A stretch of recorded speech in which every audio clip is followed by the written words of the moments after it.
ஹர நம பார்வதி பதஜே. தென்னாடுடைய சிவனே போற்றி. ஜெய் விக்ன விநாயக மூர்த்திக்கு. வெற்றிவேல் முருகனுக்கு. ஜெய் கங்கா மையா கி. அற்புதமான புண்ணிய யாத்திரை காசி யாத்திரைக்கு வந்திருக்கேன். அதுலேயும் ஆஷாட மாதம் ரொம்ப விசேஷம். ஒவ்வொரு மாதம் ஒவ்வொரு விசேஷம். அதில் ஆஷாட மாதம் ரொம்ப விசேஷம். ஆனி மாதம் ஆடி மாதம் சேர்ந்து வர்றதுக்கு ஆஷாட மாதம்னு பேர். நாம் எத்தனையோ பிறவிகள் எடுத்த பிற்பாடு தான் மனுஷ பிறவி நாம் எடுக்கிறோம். இந்த மனுஷ பிறவியில எவ்வளவு புண்ணிய யாத்திரை இருந்தாலும் காசி யாத்திரைங்கிறது துர்லபம். 1 கோடி ரூபாய் கையில காசு இருக்கலாம், ஆனா யாத்திரை பண்ண முடியாது. சுவாமி அனுகிரகம் பண்ணா தான் காசி யாத்திரை அனுகிரகம் ஆகும். அதுலயும் காசி யாத்திரை எப்படி பண்ணணும் அப்படிங்கிற ஒரு முறை இருக்கு இல்லையா? அதனால காசி யாத்திரைய பிரயாகையிலேருந்து ஆரம்பிக்கிறோம். இந்த க்ஷேத்திரத்துக்கு பிரயாகை, அலகாபாத் அப்படின்னு இப்ப சொல்லக்கூடிய க்ஷேத்திரம். புராண க்ஷேத்திரத்துக்கு பேரு பிரயாகை. ஏன் இந்த க்ஷேத்திரத்துக்கு பிரயாகை அப்படின்னா, பூமியில இது மாதிரியான க்ஷேத்திரம் வேற கிடையாது. ஆதி காலத்துல இன்னைக்கு நடக்கக்கூடியது 28வது சதுர்யுகம். கிருதயுகம், திரேதாயுகம், துவாபர யுகம், கலியுகம் இருக்கு இல்லையா? இது மாதிரி 27 சர்க்கிள் முடிஞ்சு 28வது சர்க்கிள் நடந்துட்டு இருக்கு. இப்போ 28வது சுற்றுல கலியுகத்துல முதல் பாதத்துல இருக்கும்.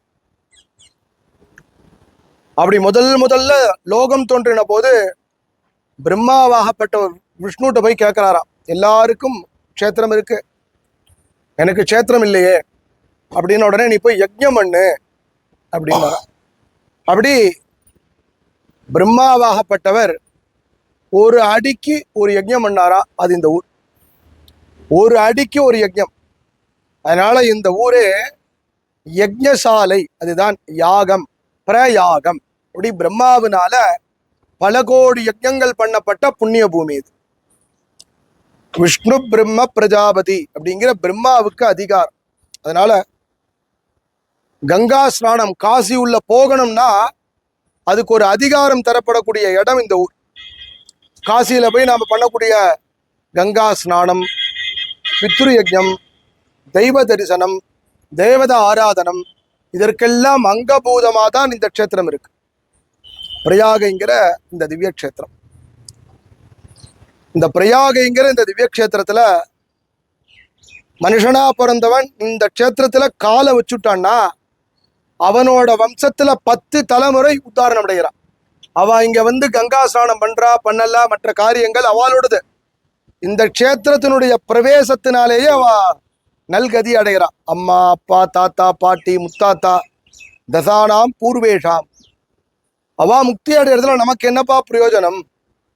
அவா இல்லைன்னா நாம கிடையாது. இங்க நாம வருதுனால நம்மளோட சந்ததி அடுத்த 10 தலைமுறைக்கு துர்பிக்ஷம் இருக்காது. அவளுடைய கிரகத்துல ஒத்தொத்தருடைய வீட்டுல கஷ்டம் இருக்காது. இன்னொரு 10 தலைமுறையில அரிசி வச்சிருக்கிற பாத்திரத்தை திறந்தேன்னா அரிசி இருந்துட்டே இருக்கும். உங்க ஆத்துக்கு ஒரு அதிதி வரா, ஒரு விருந்தாளி வந்தான்னா இல்லைன்னு சொல்லாம தருவேன். கற்பக விருட்சம் மாதிரி எல்லாம் இருந்துட்டே இருக்கும். ஒரு க்ஷேத்திரத்தினுடைய பிரவேசத்துல இத்தனையும் நடக்கிறது. அப்பேற்பட்ட வசத்தியான க்ஷேத்திரம். அப்போ இங்க ஏன் இப்ப இவ்வளவு வசத்தின்னா, இந்த க்ஷேத்திரத்துல சொல்றது தேவதைகள்லாம் யார் யார் அப்படின்னா, நல்ல மரணம் அடைஞ்சால்தான் மோட்சம். ஆக்சிடென்ட் ஆகக்கூடாது, நாமளே ஜீவஹத்தி பண்ணிக்கப்படாது, இப்படிலாம் எவ்வளவோ இருக்கு. ஆனா பிரயாகையில இங்க ஒரு இடத்துல ஆத்மஹத்தி பண்ணிக்கிறதுக்கு ஒரு இடம் இருக்கு. ஒரு காலத்துல ஆத்மஹத்தின்னா நேர போய் மேலேந்து ஒசரக்கேந்து கங்கையில குதிச்சு தன்னை ஜீவனை மறிச்சுருவா, ஜலசமாதி ஆயிடுவா. நிறைய பேர் அவளுக்கு மோட்சம் கிடைக்கிறது இந்த க்ஷேத்திரத்துல. மறந்து போய் ஒருத்த ஆக்சிடென்ட் ஆயிடுறான், அவனுக்கு மோட்சம் கிடைக்கிறது பிரயாகையில மட்டும்தான். இதுக்காகவே மகாபாரதத்துல பீஷ்மாச்சாரியார் தன்னுடைய அந்திம காலத்துல குருக்ஷேத்திரத்துல தான் அம்பு படுக்கையில படந்தாலும் தன்னுடைய ஜீவனாகப்பட்டது பிரயாகையில போகணும் அப்படின்னு இந்த க்ஷேத்திரத்துக்கு வந்துட்டு போனார். இங்க 3 நதி சங்கமிக்கிறது. ஹிமாச்சல பர்வதத்திலிருந்து உத்பத்தம் ஆகக்கூடிய கங்கை ஒரு பக்கத்துல, இன்னொரு பக்கம் யமுனா. இவா 2 பேருமே இமயமலையில எவ்வளவோ ஒசரக்க அங்கேருந்து அற்புதமா ஓடிட்டு வரக்கூடிய நதியாகப்பட்டது இங்க வந்து சங்கமிக்கிறது. கங்கை ஒரு பக்கம் வருது, யமுனை பக்கம் தான் நம்ம இறங்குவோம். 2ம் சேர்றது அந்தர்வாகினியா சரஸ்வதி இருக்கு. எங்கெங்கெல்லாம் பிரயாகை அப்படிங்கிறமோ அந்த இடம் எல்லா இடத்துலையுமே 3ஆவதா சரஸ்வதி இருக்கும்.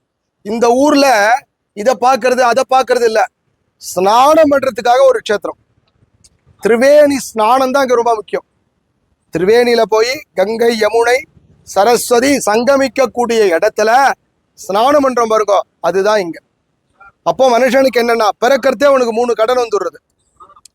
அது இந்த க்ஷேத்திரத்துல ஆத்ம ருணம், காசியில தேவருணம், கயால பித்ரு ருணம். ருணம்னால் கடன், ருணம்னால் வியாதி. இந்த பிறவியே வியாதி. மனுஷனா பிறந்துட்டு எத்தனையோ கஷ்டப்படுறோம். நம்மளுடைய ஆயுசில பார்த்தோம் அப்படின்னா கஷ்டப்படுறோம். வேதநூல் பிராயம் 100 மனிதர் தாம் புகுவரேனும் பாதிதாம் உறங்கி போகும் நின்றதில் 15 ஆண்டு பேதை பாலகனதாகும் பசி பிணி மூப்பு துன்பம் ஆதலால் பிறவி வேண்டேன் அரங்கமா நகருளானேங்கிற. ஆக ஜென்மா முழுக்க இப்படியே போயிடுறது, இதுக்கு எதுக்கு பிறவிங்கிறார். அப்பேற்பட்ட இந்த ஜென்மாவை நல்ல வழிப்படுத்துறதுக்கு உண்டான ஒரு க்ஷேத்திரம் பிரயாகை. இதுல அதனாலேயே ஆத்மருணம். நாம இது நாள் வரைக்கும் நாம இன்னைக்கு முதலா பிறந்தோமோ, ஃபர்ஸ்ட் மனுஷனா பிறக்கணும்னா 80 கோடி யோடிகள்ல பிறக்கிறோம். அது ஏதோ கணக்கெல்லாம் சொல்றா. அதுக்கப்புறமா சிவபுராணத்துல ரொம்ப அழகா சொல்றார் மாணிக்க வாசகர். புல்லாகி பூடாய் புழுவாய் மரமாகி பல் விருகமாகி பறவையாய் பாம்பாய் கல்லாயின்னு அவர் ஒரு பட்டியல் சொல்றார். சரி, இதெல்லாம் ஆன பிற்பாடுதான் நம்ம மனுஷனா பிறக்கிறோம். அப்போ நாம எப்போ பிறக்க ஆரம்பிச்சோமோ அன்னியிலேருந்து இன்னி வரைக்கும் சரீரத்தினால் பண்ணப்பட்ட பாவம் நிவர்த்தி அடையும் க்ஷேத்திரம் இதனால் பிரயாகை. அதுதான்.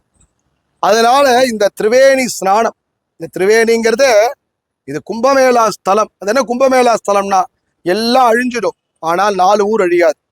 ஆகாச மார்க்கமா கருட பகவான் தேவலோகத்திலிருந்து அமிர்தத்தை எடுத்துட்டு வருது. இந்த அமிர்தம் 4 க்ஷேத்திரத்துல கீழே விழுந்தது. அதுல ஒண்ணு பிரயாகை, இன்னொன்னு உஜ்ஜயினி, இன்னொன்னு நாசிக், இன்னொன்னு ஹரித்வார். இது 4மே கும்பமேளா க்ஷேத்திரம். இது 4மே 12 வருடத்துக்கு ஒரு முறை. இந்த வருடம் கும்பமேளா, நாம கும்பமேளா வருஷத்துல வந்திருக்கோம்.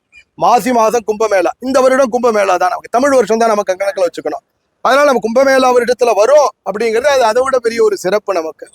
அப்படி இந்த க்ஷேத்திரத்துல அமிர்த க்ஷேத்திரம், அழியாதது, எல்லாம் அழிந்தாலும் அழியாதது இந்த க்ஷேத்திரம். பிரம்மா, காசியில சிவபெருமான், கயால விஷ்ணு, இவா 3 பேரையும் சேர்ந்துதான் இந்த ஜென்மாவில அனுகிரகம் வாங்கிட்டு வருது. காசி யாத்திரை ஏன் பண்றோம்னா, ஒரு மனுஷன் ஹிந்துவா பிறந்தவனாகப்பட்டவன் பூமியை சுத்தணும். காசி யாத்திரைங்கிறது பூ பிரதட்சண யாத்திரை அப்படின்னு பேர். சங்கல்பமே பூ பிரதட்சண யாத்திரை அப்படின்னு பேர். அதனாலேயே ராமேஸ்வரம், பாரத தேசத்தினுடைய கடைக்கோடியில் இருக்கக்கூடிய ராமேஸ்வரம், பாரத தேசத்துல இருக்கக்கூடிய வடகோடியில் இருக்கக்கூடிய காசி, இது 2த்தையும் சங்கமிக்கிற மாதிரியான யாத்திரையா அது இருக்கிறதுனாலதான் இதற்கு பூ பிரதட்சண யாத்திரை.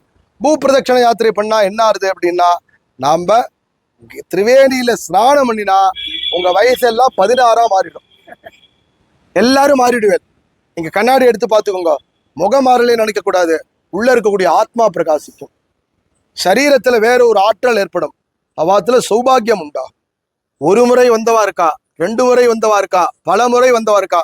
காசி யாத்திரை ஒவ்வொரு முறையும் ஒரு புது அனுபவத்தை ஏற்படுத்தும். நேற்றுக்கு வந்த மாதிரி இன்னைக்கு இருக்காது, இன்னைக்கு வந்த மாதிரி நாளைக்கு இருக்காது. திருப்பி அடுத்த வாரம் எல்லாம் புதுசா இருக்கும், எல்லாம் ஆச்சரியமா இருக்கும், நமக்கு வித்தியாசமா தெரியும்.